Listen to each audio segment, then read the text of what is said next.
जय राम जय राम जय जय राम सिया राम जय जय सिया राम। श्री तुलसीदास जी कहते हैं कि भरत जी गंगा जी और यमुना जी को हाथ जोड़कर ये कह रहे हैं कि स्वयं श्री रामचंद्र जी भी भले ही मुझे कुटिल समझें और लोग भी मुझे गुरुद्रोही और स्वामी द्रोही भले ही कहें, परंतु श्री सीताराम जी के चरणों में मेरा प्रेम आपकी कृपा से दिन प्रतिदिन बढ़ता ही रहे। मेघ चाहे जन्म भर चातक की सुध भुला दे और जल मांगने पर वह चाहे वज्र और पत्थर ओले ही गिरावे, पर चातक की रटन घटने से तो उसकी बात ही घट जाएगी, प्रतिष्ठा ही नष्ट हो जाएगी। उसकी तो प्रेम बढ़ने में ही सब तरह से भलाई है। जैसे तपाने से सोने पर चमक आ जाती है, वैसे ही प्रियतम के चरणों में प्रेम का नियम निभाने से प्रेमी सेवक का गौरव बढ़ जाता है। भरत जी के वचन सुनकर बीच त्रिवेणी में से सुंदर मंगल देने वाली कोमल वाणी हुई, हे तात भरत, तुम सब प्रकार से साधु हो। श्री रामचंद्र जी के चरणों में तुम्हारा असीम प्रेम है। तुम व्यर्थ ही मन में गलानी कर रहे हो। श्री रामचंद्र जी को तुम्हारे समान प्रिय कोई नहीं है। त्रिवेणी जी के अनुकूल वचन सुनकर भरत जी का शरीर पुलकित हो गया, हृदय में हर्ष छा गया। भरत जी धन्य हैं कहकर देवता हर्षित होकर फूल बरसाने लगे। तीर्थराज प्रयाग में रहने वाले वानप्रस्थ, ब्रह्मचारी, गृहस्थ और उदासीन सन्यासी सब बहुत ही आनंदित हैं और 10-5 मिलकर आपस में कहते हैं कि भरत जी का प्रेम और शील पवित्र और सच्चा है। श्री रामचंद्र जी के सुंदर गुण समूहों को सुनते हुए वे मुनि श्रेष्ठ भारद्वाज जी के पास आए। मुनि ने भरत जी को दंडवत प्रणाम करते देखा और उन्हें अपना मूर्तिमान सौभाग्य समझा। उन्होंने दौड़कर भरत जी को उठाकर हृदय से लगा लिया और आशीर्वाद देकर कृतार्थ किया। मुनि ने उन्हें आसन दिया। वे सिर झुकाकर इस तरह बैठे जैसे भागकर संकोच के घर में घुस जाना चाहते हैं। उनके मन में ये विचार है कि मुनि कुछ पूछेंगे तो मैं क्या उत्तर दूंगा। भरत जी के शील और संकोच को देखकर ऋषि बोले, भरत सुनो, हम सब खबर पा चुके हैं। विधाता के कर्तव्य पर कुछ वश नहीं चलता। माता की करतूत को समझकर याद करके तुम हृदय में गलानी मत करो। हे तात, कैकेयी का कोई दोष नहीं है, उसकी बुद्धि तो सरस्वती बिगाड़ गई थी। ये कहते ही कोई भला ना कहेगा, क्योंकि लोक और वेद दोनों ही विद्वानों को मान्य हैं। किंतु हे तात, तुम्हारा निर्मल यश गाकर तो लोक और वेद दोनों बड़ाई पाएंगे। ये लोक और वेद दोनों को मान्य है और ये सब यही कहते हैं कि पिता जिसको राज्य दे वही पाता है। राजा सत्यव्रती थे, तुमको बुलाकर राज्य देते तो सुख मिलता, धर्म रहता और बड़ाई होती। सारे अनर्थ की जड़ तो श्री रामचंद्र जी का वन गमन है, जिसे सुनकर सारे संसार को पीड़ा हुई। वे श्री राम का वन गमन भी भावीवश हुआ। बेसमझ रानी तो भावीवश कुचाल करके अंत में पछताई। उसमें भी तुम्हारा कोई तनिक सा भी अपराध कहे तो वह अधम, अज्ञानी और असाधु है। यदि तुम राज्य करते तो भी तुम्हें दोष ना होता। सुनकर श्री रामचंद्र जी को भी संतोष ही होता। हे भरत, अब तो तुमने बहुत ही अच्छा किया।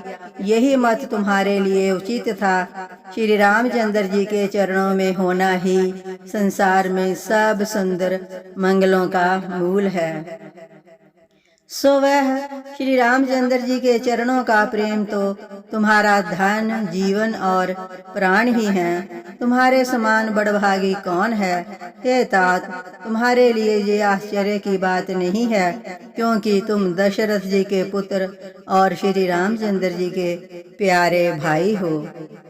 हे भरत सुनो, श्री रामचंद्र जी के मन में तुम्हारे समान प्रेम पात्र दूसरा कोई नहीं है। लक्ष्मण जी, श्री राम जी और सीता जी तीनों को सारी रात उस दिन अत्यंत प्रेम के साथ तुम्हारी सराहना करते ही बीती।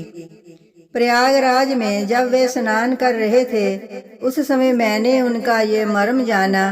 वे तुम्हारे प्रेम में मगन हो रहे थे।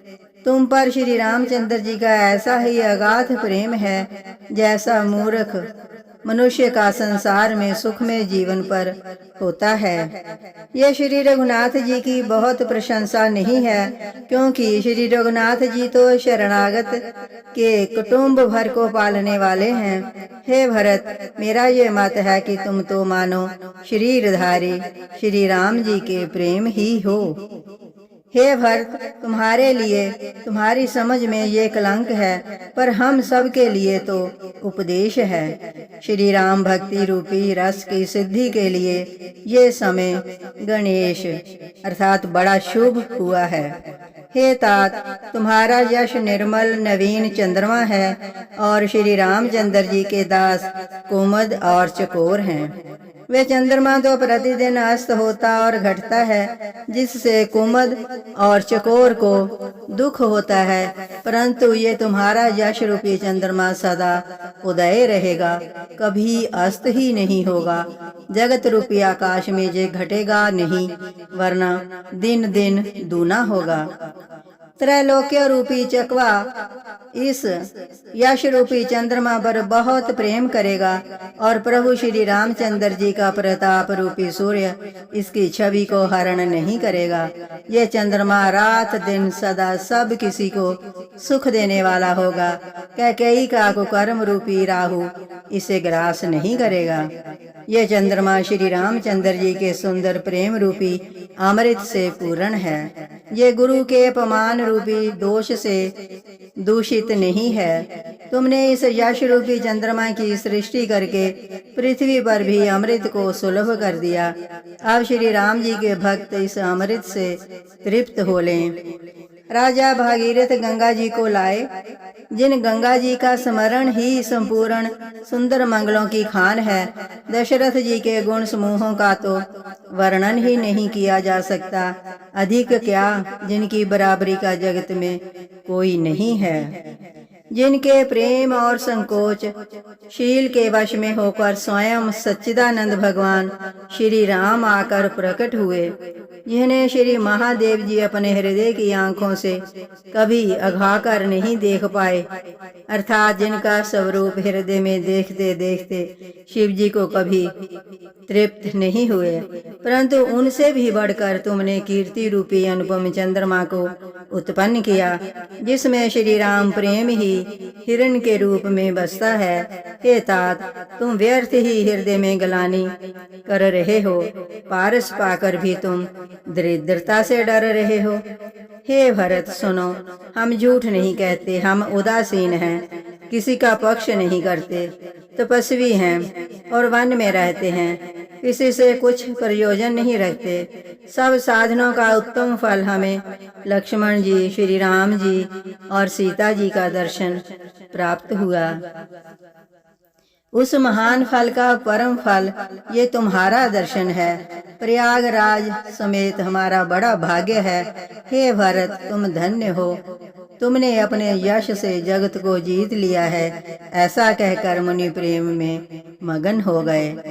भरद्वाज मुनि के वचन सुनकर सभासद हर्षित हो गए। साधु साधु कहकर सराहना करते हुए देवताओं ने फूल बरसाए। आकाश में और प्रयागराज में धन्य धन्य की ध्वनि सुन सुनकर भरत जी प्रेम में मगन हो रहे हैं। भरत जी का शरीर पुलकित है, हृदय में श्री सीताराम जी हैं और कमल के समान आंख जल से भरी हैं। वे मुनियों की मंडली को प्रणाम करके गद गद वचन बोले। मुनियों का समाज है और फिर तीर्थराज है, जहाँ सच्ची सौगंध खाने से भी भरपूर हानि होती है। इस स्थान में यदि कुछ बनाकर कहा जाए तो इसके समान कोई बड़ा पाप और नीचता ना होगी। मैं सच्चे भाव से कहता हूँ, आप सर्वज्ञ हैं और श्री रघुनाथ जी हृदय के भीतर की जानने वाले हैं। मुझे माता कैकेयी की करनी का कुछ भी विचार नहीं है और ना मेरे मन में इसी बात का दुख है कि जगत मुझे नीच समझेगा। ना यही डर है कि मेरा परलोक बिगड़ जाएगा और ना पिताजी के मरने का ही मुझे शोक है, क्योंकि उनका सुंदर पुण्य और सुयश विश्व भर में सुशोभित है। उन्होंने श्री राम लक्ष्मण श्रीखे पुत्र पाए। फिर जिन्होंने श्री रामचंद्र जी के विरह में अपने क्षण भंगुर शरीर को त्याग दिया, ऐसे राजा के लिए विचार करने का कौन प्रसंग है। सोच इसी बात का है कि श्री राम जी, लक्ष्मण जी और सीता जी पैरों में बिना जूती के मुनियों का वेश बनाए वन वन में फिरते हैं। वे बलकल वस्त्र पहनते हैं, फलों का भोजन करते हैं, पृथ्वी पर कुश और पत्ते बिछाकर सोते हैं और वृक्षों के नीचे निवास करके नित्य सर्दी, गर्मी, वर्षा और हवा सहते हैं। इसी दुख की जलन से निरंतर मेरी छाती जलती रहती है। मुझे न दिन में भूख लगती है, न रात को नींद आती है। मैंने मन ही मन सारे विश्व को खोज डाला, पर इस रोग की औषध कहीं नहीं है। माता का कुमत, बुरा विचार पापों का मूल बढ़ई है। उसने हमारे हित का वसूला बनाया, उससे कलह रूपी कुकाठ का कुयंत्र बनाया और 14 वर्ष की अवधि रूपी कठिन कुमंत्र पढ़कर उस यंत्र को गाड़ दिया। मेरे लिए हमने ये सारा कुठाठ बुरा साज रचा और जगत को 12 बांट करके नष्ट कर डाला। ये कुयोग श्री रामचंद्र जी के लौट आने पर ही मिट सकता है और तभी अयोध्या बस सकती है, दूसरे किसी उपाय से नहीं। भरत जी के वचन सुनकर मुनि ने सुख पाया और सभी ने उनकी बहुत प्रकार से प्रशंसा की। मुनि ने कहा, हे तात, अधिक विचार मत करो। श्री रामचंद्र जी के चरणों का दर्शन करते ही सारा दुख मिट जाएगा। इस प्रकार मुनि श्रेष्ठ भरद्वाज जी ने उनका समाधान करके कहा, अब आप लोग हमारे प्रेम प्रिय अतिथि बनिए और कृपा करके कंदमूल, फल फूल जो कुछ हम दें स्वीकार कीजिए। मुनि के वचन सुनकर भरत के हृदय में विचार आया कि ये बेमौके बड़ा बेढब संकोच आ पड़ा। फिर गुरुजनों की वाणी को महत्वपूर्ण समझकर चरणों की वंदना करके हाथ जोड़कर बोले, हे नाथ, आपकी आज्ञा को सिर चढ़ाकर उसका पालन करना यह हमारा परम धर्म है। भरत जी के ये वचन सुनकर मुनि श्रेष्ठ को अच्छे लगे। उन्होंने विश्वास पात्र सेवकों और शिष्यों को पास बुलाया और कहा कि भरत की पहनाई करनी चाहिए, जाकर कंदमूल और फल लाओ। उन्होंने हे नाथ बहुत अच्छा कहकर सिर झुकाया और तब वे बड़े आनंदित होकर अपने अपने काम को चल दिए। मुनि को चिंता हुई कि हमने बहुत बड़े अतिथि को न्योता दिया है, अब जैसा देवता हो वैसा ही उसकी पूजा भी होनी चाहिए। ये सुनकर रिद्धियां और अणिमादि सिद्धियां आ गईं और बोली, हे गोसाई, जो आपकी आज्ञा हो सो हम करें। मुनिराज ने प्रसन्न होकर कहा, छोटे भाई शत्रुघ्न और समाज सहित भरत जी श्री रामचंद्र जी के विरह में व्याकुल हैं। इनकी पहनाई आतिथ्य सत्कार करके इनके श्रम को दूर करो। रिद्धि सिद्धि ने मुनिराज की आज्ञा को सिर चढ़ाकर अपने को बड़भागिनी समझा। सब सिद्धियां आपस में कहने लगी, श्री रामचंद्र जी के छोटे भाई भरत ऐसे अतिथि हैं जिनकी तुलना में कोई नहीं आ सकता। जय राम जय राम जय जय राम सिया राम जय